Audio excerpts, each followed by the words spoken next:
à nos héritages barbares, le podcast des espaces culturels non officiels et des sagesses anciennes et contemporaines.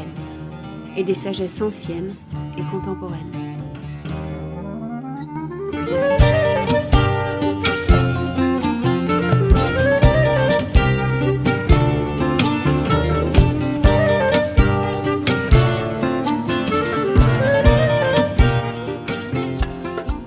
Voici un réservoir de mémoire vive dans un éternel moment présent. La corne d'abondance de nos anciens se trouve à portée de voix.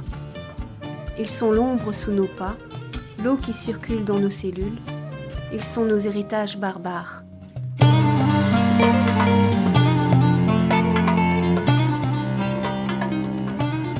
Mais nos héritages barbares, qu'est-ce que c'est ?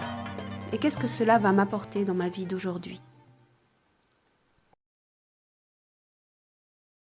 J'aime la synergie et la polysémie des significations. J'aime les voix qui surgissent du silence pour construire des mondes et relier différentes parties de notre réalité. J'aime valser entre nos mémoires oubliées et une créativité toujours renouvelée. Que tu sois des villes ou des villages, bienvenue.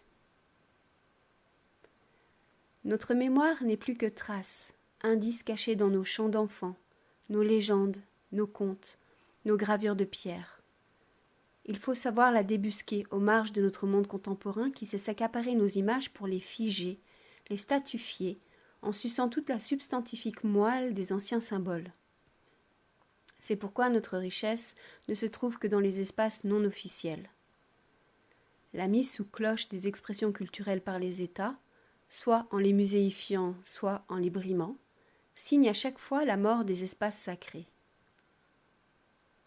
Nos héritages barbares appartiennent à ce qu'Henri Corbin appelle le monde imaginal. Il s'agit d'un espace entre les mondes sensibles et intelligibles dans lequel l'être humain puise, ou doit-on dire puisait, sa créativité. Cet espace mettait en lien de manière subtile l'animal humain avec le monde des archétypes, des symboles, de l'âme, qu'il traduisait de manière intelligible soit en s'en inspirant pour créer à son tour dans la matière, soit en honorant l'âme du lieu. Il n'y avait alors plus de distinction entre le monde de la matière et celui de l'esprit. C'est ainsi que le symbole nourrissait abondamment les créations artistiques et artisanales dans les temps anciens. J'ai longtemps cherché ces peuples encore en lien avec leur monde imaginal. Je les ai trouvés parfois au détour d'une rencontre en Afrique ou au Moyen-Orient. Mais ce que j'ai trop souvent heurté, c'est l'avancée du néant, vous savez, comme celui qui s'étend inexorablement dans le roman L'Histoire sans fin. Ce que j'ai trop souvent vu, ce sont ces peuples qui se détournent de leur monde imaginal pour embrasser avec une énergie féroce un réel dominé par la matérialité et l'abstraction mentale. Quand j'étais plus jeune, comme nombre d'adolescents, j'étais en manque. Mais je n'ai pas su pendant longtemps ce qui rendait ma vie si difficile à vivre. Puis un jour, j'ai compris.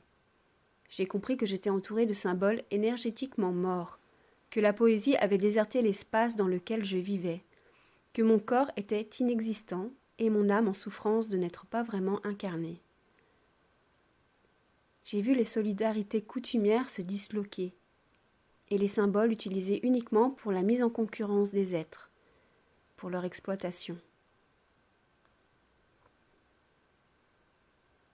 Alors je suis partie à la recherche de cet espace manquant, tout d'abord à l'étranger, puis il y a 10 ans sur les terres de France. Il en est ressorti un roman, le roman de la vieille.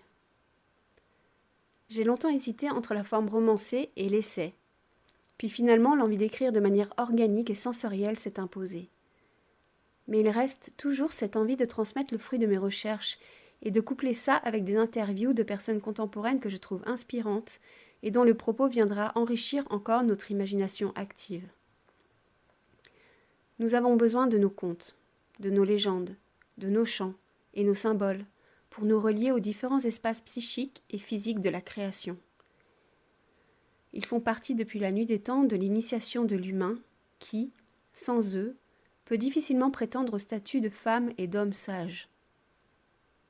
Ils nous apprennent sans relâche que nous sommes la nature, et que c'est nous-mêmes que nous blessons lorsqu'on la saccage.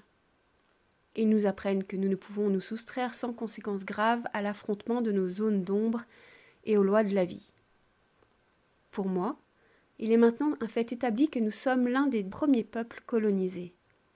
En prendre conscience, c'est permettre de stopper ce néant qui maintenant avale presque tous les peuples de la Terre.